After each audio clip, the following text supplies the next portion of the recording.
अहमदाबाद विमान दुर्घटनेसंदर्भात मोठी माहिती समोर आली आहे। एअर इंडिया फ्लाइट AI-171 च्या दुर्घटनेबाबत विमान दुर्घटना अन्वेषण ब्युरोनं म्हणजेच AIBनं आपला प्राथमिक अहवाल मंगळवारी नागरी विमान वाहतूक मंत्रालयाला आणि संबंधित अधिकाऱ्यांना सादर केला।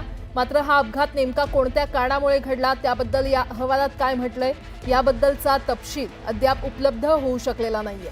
अहमदाबादमध्ये अपघात झालेल्या विमानाच्या ब्लॅक बॉक्समधील क्रॅश प्रोटेक्शन मॉड्यूलमधील माहिती डाउनलोड करण्यात यश आले।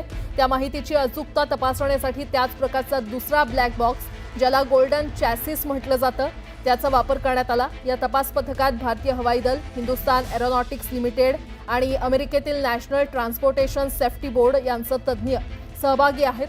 तर याशिवाय बोईंग, GE हवाई वाहतूक नियंत्रण अधिकाऱ्यांनी देखील या तपासात सहकार्य केलेले आहे। आणि या संदर्भात अधिक माहिती देत आहेत आमचे प्रतिनिधी प्रशांत लीला रामदास आपल्यासोबत जोडले गेलेले आहेत। प्रशांत, काय अपडेट? एक मोठी बातमी पुढे आलेली आहे। प्राजक्ता, अहमदाबाद विमान दुर्घटनेसंदर्भातली ही मोठी या संदर्भातली माहिती आहे। आपल्याला माहित असेल की एअर इंडिया फ्लाइट AI-171 जो अपघात झाला होता त्या अपघातानंतर संपूर्ण प्रवासी आणि सोबतच सर्व क्रू मेंबर देखील या अपघातात त्यांचा मृत्यू झाला होता।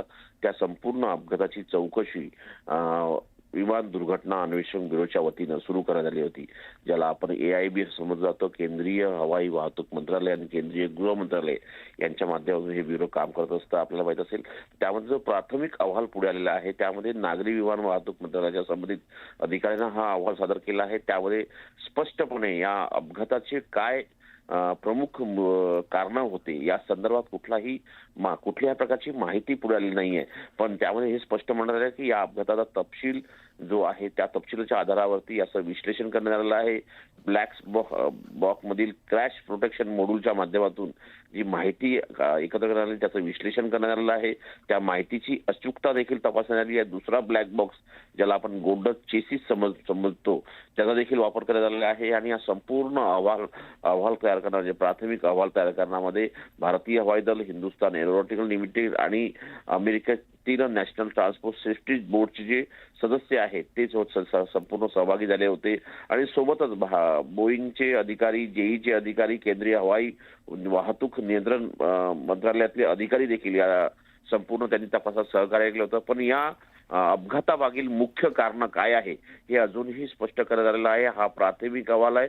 यानंतर जो अंतिम अहवाल येईल त्या अंतिम अहवालामध्ये निश्चितपणे ती कारण असेल अशी स्पष्ट संकेत मिळत आहे। प्राजक्ता, ठीक आहे प्रशांत, अपडेट घेत राहू। तुर्तास धन्यवाद।